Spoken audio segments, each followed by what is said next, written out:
Hello, good evening दोस्तों। चलिए हम एक नए पाठ की शुरुआत करने जा रहे हैं जिसका नाम है सर्वनाम। स्क्रीन पे नज़र आ रहा होगा, मैंने पहले ही लिख दिया है सर्वनाम। इसका मतलब होता है सबका नाम। हम हिंदी पढ़ रहे हैं और हिंदी में हमारा उद्देश्य है कि हम बेसिक से शुरुआत करें। बेसिक से यानी कि बिल्कुल ऐसी जो मतलब बिल्कुल स्टार्टिंग की चीज़ें जो हमने बहुत ही पहले फर्स्ट सेकंड थर्ड फोर्थ में भी पढ़ी होंगी। हमने कक्षा 8 तक यही चीज़ें पढ़ते हैं। हम थोड़ी बड़ी होती चली जाती हैं, बस इतना ही अंतर होता है। और फिर धीरे धीरे हम इन्हें कहीं ना कहीं अपनी नज़रों से दूर, ये जैसे हुए वैसे ही हमारे दिमाग से भी ये दूर होती चली जाती है। तो हर एक चीज़ का रिवीजन कह सकते हैं, अभ्यास कह सकते हैं, रिपीटिशन कह सकते हैं। तो हम शुरुआत करेंगे और पाठ का नाम है सर्वनाम। तो वैसे ही हम शुरू करेंगे परिभाषा से और जान लेते हैं इसकी परिभाषा।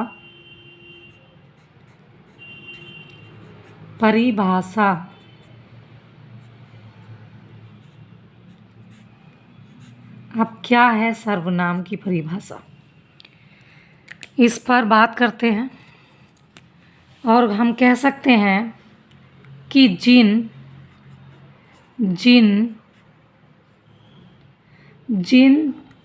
शब्दों का प्रयोग, हम कह सकते हैं कि जिन शब्दों का प्रयोग, हम एक शब्द की बात नहीं कर रहे हैं, जिन शब्दों का प्रयोग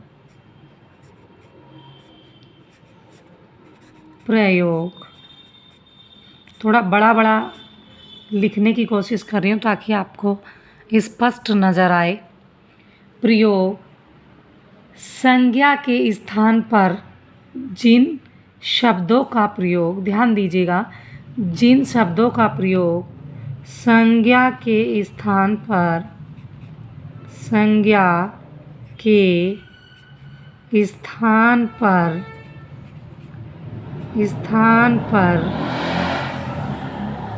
किया जाता है,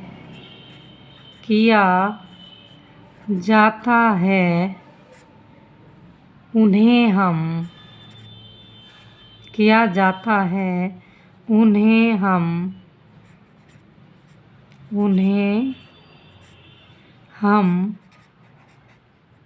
क्या कहेंगे? उन्हें हम सर्वनाम कहेंगे। सर्वनाम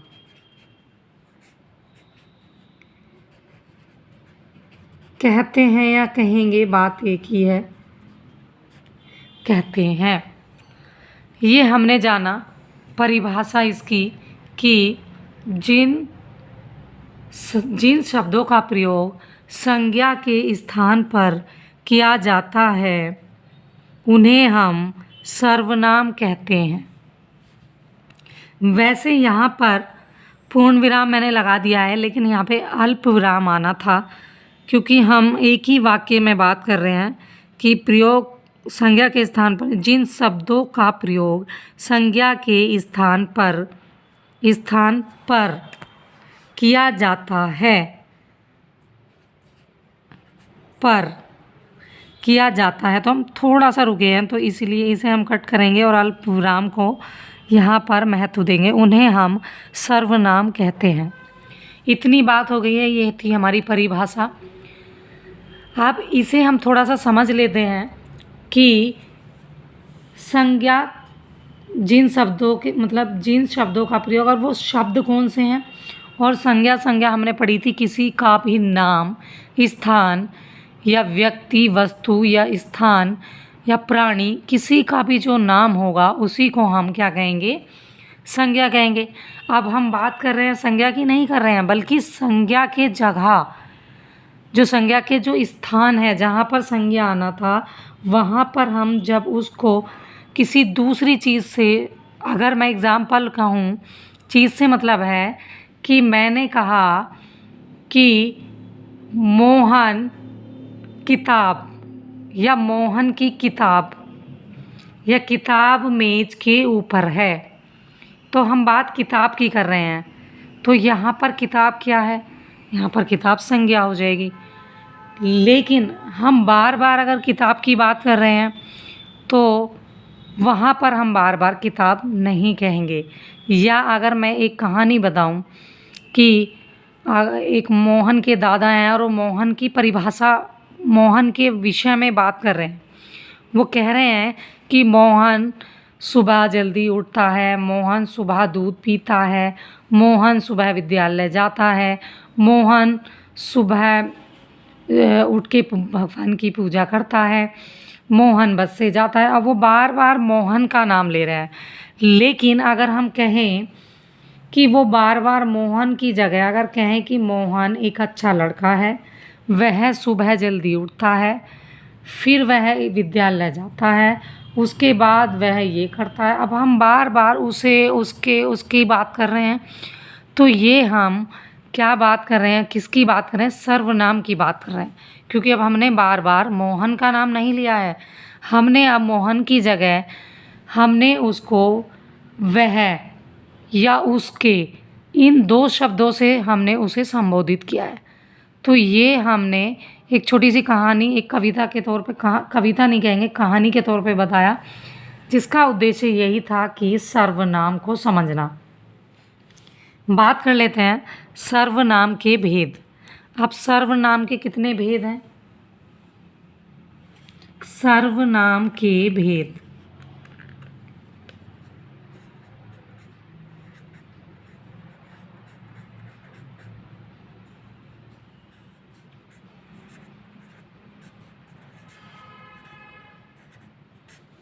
अब इसके भेद कितने होते हैं इस पे भी हम चर्चा कर लेते हैं। तो सर्वनाम के 6 भेद होते हैं। कितने भेद होते हैं? 6 भेद होते हैं। तो हम यहाँ 6 लिख देंगे, ब्रैकेट में हम ऐसे भी लिख सकते हैं। सर्वनाम के 6 भेद होते हैं। अब ये कौन कौन से हैं इस पे भी बात कर लेते हैं। चलिए मैं दूसरे पेन का इस्तेमाल करूँगी। नंबर एक है पुरुषवाचक सर्वनाम। पुरुषवाचक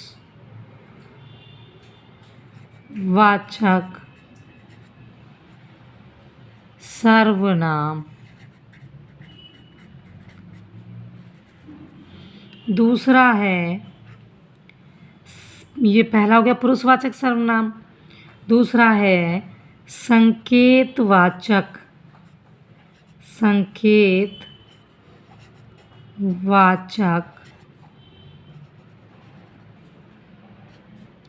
सर्वनाम।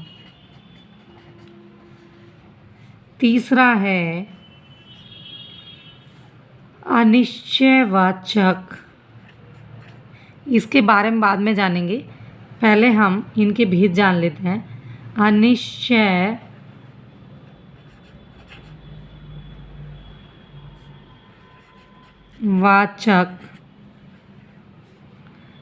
सर्वनाम। अनिश्चयवाचक सर्वनाम, थोड़ा मैं इसे ऊपर कर लेती हूँ, आई होप कि आपको दिखे।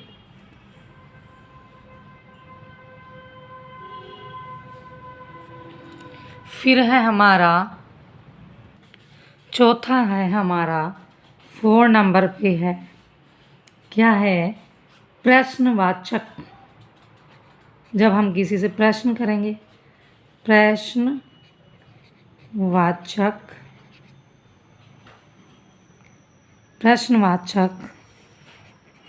सर्वनाम। ये हमारे 4 हुए प्रश्नवाचक सर्वनाम।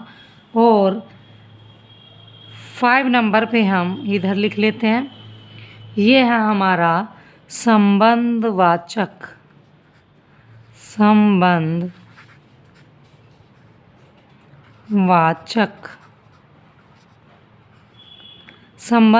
सर्वनाम। सर्वनाम जो है आप जोड़ सकते हैं। और 6 है हमारा, कौन सा है? एक लास्ट निजवाचक, निजवाचक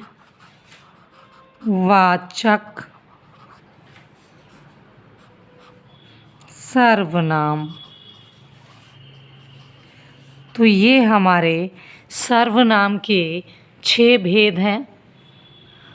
एक बार हम इसे दोबारा से इसका क्विकली एक रिवीजन करते हैं, उसके बाद हम इसके जो भेद हैं उनको हम एक बार फिर से जो है पढ़ने का प्रयास करेंगे। सारा अलग अलग करके हम उसको डिफ़ाइन करेंगे।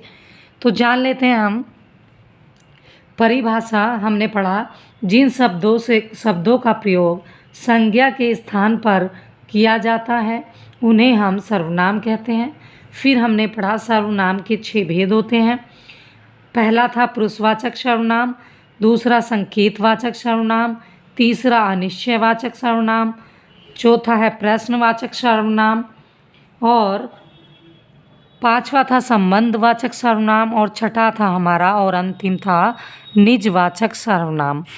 अब ये क्या क्या हैं, अलग अलग इनकी क्या पहचान है, इनको हम देख लेते हैं। पहला जान लेते हैं पुरुषवाचक सर्वनाम। अब ये क्या है? पहला है हमारा पुरुषवाचक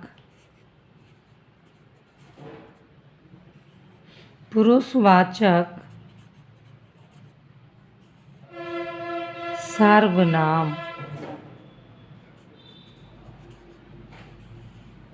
इसकी बात कर लेते हैं हम कि ये क्या है पुरुषवाचक सर्वनाम। इसके उदाहरण देखेंगे, एग्जाम्पल, और एग्जाम्पल में हम जानेंगे कि इसकी पहचान कैसे की जाती है। तो पहचान करेंगे, एग्जाम्पल में हमने लिखते हैं पहला कि मानो तुम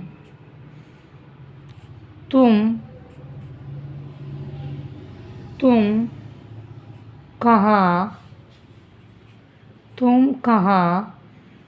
जा रहे हो, तुम कहाँ जा रहे हो। ये इसका एग्ज़ाम्पल है और ये है क्वेश्चन मार्क। ये क्वेश्चन मार्क लग गया है कि तुम कहाँ जा रहे हो। अभी प्रश्न नहीं, हमें आंसर नहीं मिला है, उत्तर नहीं मिला है, तो इसलिए हमने क्वेश्चन मार्क लगाया है।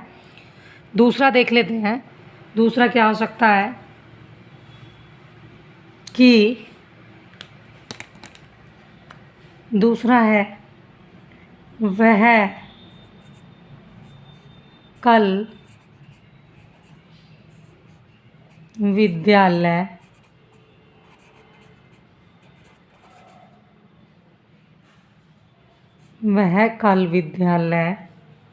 जाएगा।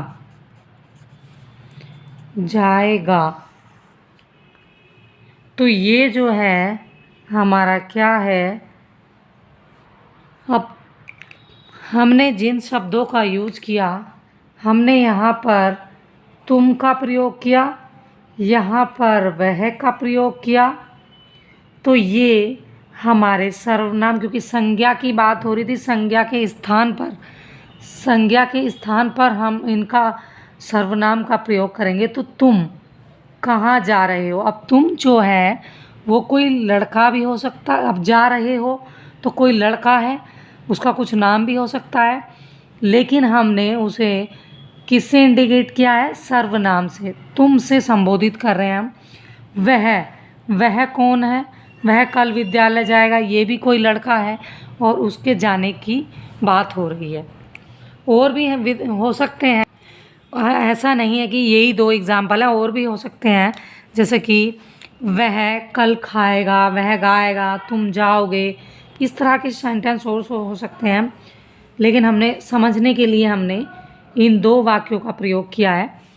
अब तीसरा जो है हमारा वो क्या है, उसमें हम देख लेते हैं। दूसरा, ये हमने पहला पढ़ा पुरुषवाचक, दूसरा पढ़ेंगे हम निश्चयवाचक सर्वनाम। ये था हमारा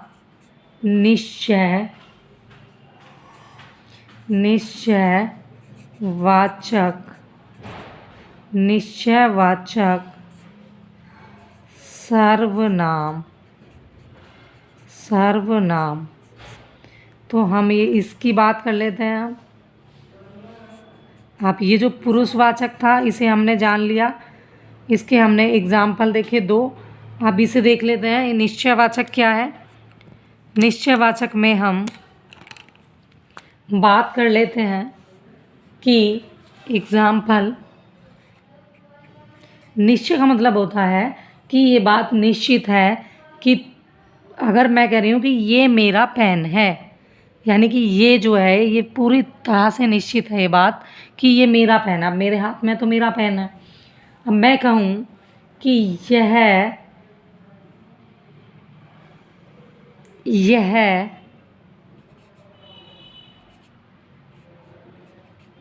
मेरा पेन है। अब ये बात पूरी हो गई है कि यह मेरा पेन है। या मैं और कह सकती हूँ दूसरे में, वो मीन्स इशारा हो रहा है कि वो मेरा घर है। अब वो मेरा घर है, ये बात भी निश्चित है, ऐसा नहीं है कि हम किसी को भी बता देंगे। अब और क्या हो सकता है, और अनेक हो सकते हैं, ये वो इस तरह से हम संबोधित कर सकते हैं। और कह सकते हैं कि इस अगर क्वेश्चन है कुछ बनाते हैं हम, इस डब्बे में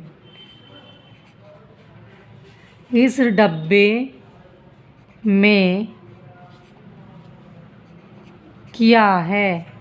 अब हम बात कर रहे हैं कि इस डब्बे में, या डिब्बे में कह सकते हैं, डिब्बे में, इस डिब्बे में क्या है, क्वेश्चन मार्क लग जाएगा यहाँ, पता नहीं है हम पूछ रहे हैं।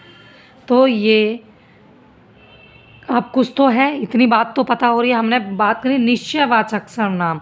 अब निश्चय है कि इस डिब्बे में कुछ है, लेकिन क्या है ये हमें नहीं पता है। भाई डिब्बे में पूरा भरा हुआ है, वजन है उसमें। अब हमें ये पूरा पता है कि डिब्बे में क्या है। अब हम सामने वाले से पूछ रहे हैं तभी तो बताएंगे इसमें मूंगफली है, गुड़ है, क्या है, जो भी है। ठीक है, तो ये हमने निश्चयवाचक। निश्चय का मतलब है इसमें कुछ है, ज़रूर है, हमें पता नहीं चल पा रहा है कि क्या है, लेकिन है ज़रूर। ठीक है, तो ये हमने निश्चयवाचक के बारे में बात की। अब हम बात कर लेते हैं कि तीसरा है हमारा अनिश्चयवाचक।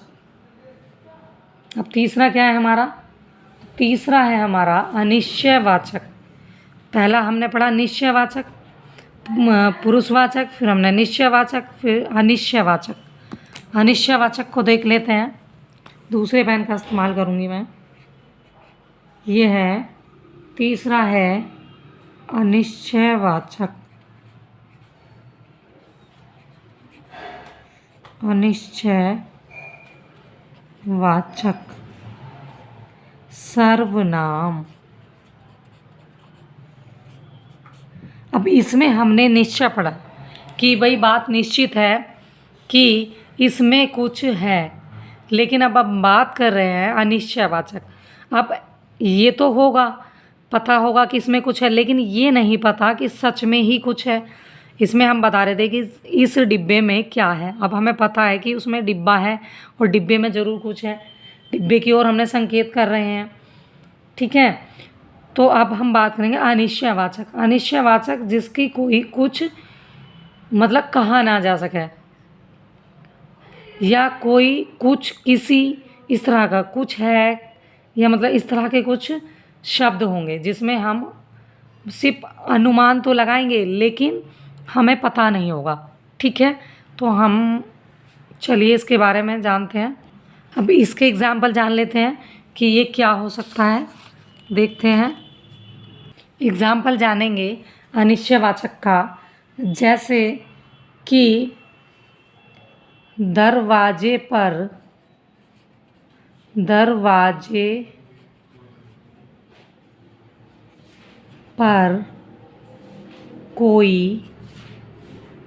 कोई खड़ा है।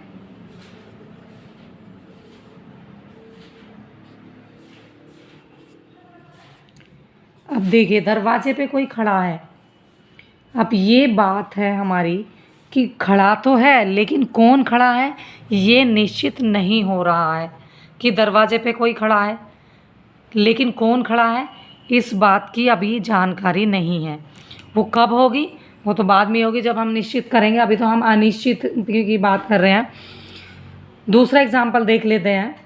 दूसरा क्या हो सकता है, नॉर्मली हम कह भी देते हैं, जैसे अपनी पर्सनल लाइफ नॉर्मली जैसे ज़िंदगी जी रहे हैं। जैसे सपोज दैट कि हम रसोई घर में गए, रसोई घर में हमने जाके देखा कि हमारी मम्मी पापा अक्सर कह रहे होते हैं कि चाय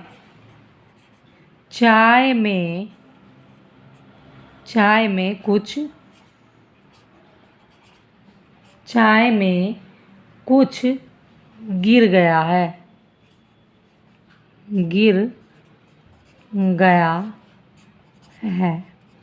अब ये तो पता है कि चाय में कुछ गिर गया है, अब क्या गिरा है ये नहीं पता है, कि चाय में कुछ गिर गया है।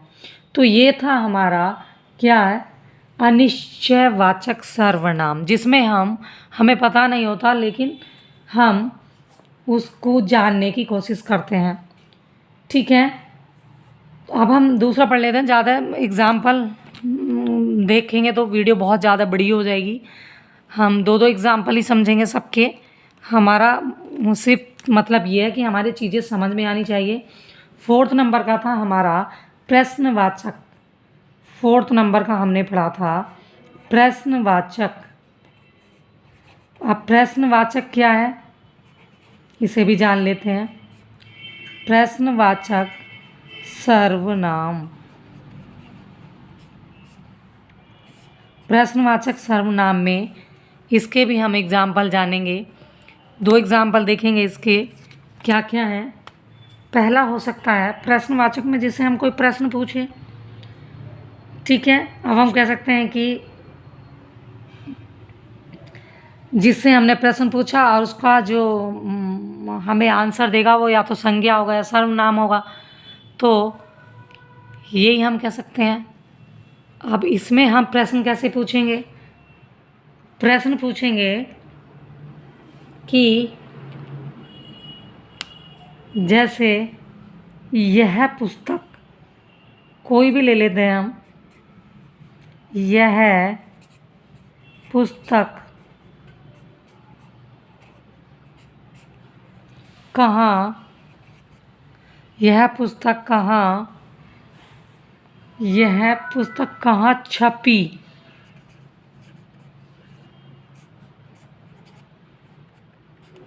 कहाँ छपी है। अब यह पुस्तक कहाँ छपी है इसमें भी हम क्वेश्चन मार्क लगाएंगे क्योंकि अभी हमें आंसर नहीं मिला है। यह पुस्तक कहाँ छपी है, या अब कहाँ छपी है, मेरठ में, दिल्ली में, इलाहाबाद में, कहीं भी छपी होगी। ये हमारा आंसर जब मिलेगा तब हम इसे हटाएंगे। या फिर हम कह सकते हैं कि इस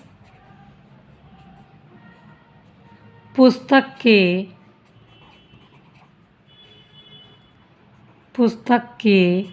लेखक कौन है। अब ये भी हमारा एक प्रश्नवाचक क्या है, चिन्ह लग गया है क्योंकि हमने प्रश्न पूछा और अभी हमें आंसर नहीं मिला है, तो इसलिए हमने इसमें प्रश्नवाचक। जैसे हम बात करें कि भाई जो है महाभारत है हमारी पुस्तक, अब इस पुस्तक के लेखक कौन है, तो महाभारत पुस्तक है हमारी, या फिर रामायण है, या फिर हमारी बहुत सारी पुस्तकें हैं, किसी का भी हम नाम ले सकते हैं। रामायण है तो वेद व्यास हैं, या महाभारत है तो जो भी है हम उनके अलग अलग नाम लगाएंगे, उनके राइटर के नाम लिखेंगे। रामचरितमानस है तुलसीदास जी की है। तो इस तरह से हम प्रश्न पूछेंगे, आंसर हमें मिल रहा है, लेकिन यहाँ हम आंसर नहीं दे रहे हैं, सिर्फ हम प्रश्न पूछ रहे हैं। तो ये था हमारा क्या था, प्रश्नवाचक जो है सर्वनाम था। अब 2 हमारे बचे हैं, कौन कौन से, एक तो बचा है हमारा संबंधवाचक और दूसरा बचा है हमारा, कौन सा बचा है दूसरा, निजवाचक। इसको हम एक दूसरी वीडियो में पढ़ेंगे। तब तक के लिए आप पढ़ते रहें, वीडियो ज़्यादा लंबी ना हो जाए उसके लिए मुझे यहीं रोकनी पड़ेगी। तब तक के लिए पढ़ते रहें, मस्त रहें, स्वस्थ रहें, खुश रहें। Thanks for watching. Good night दोस्तों।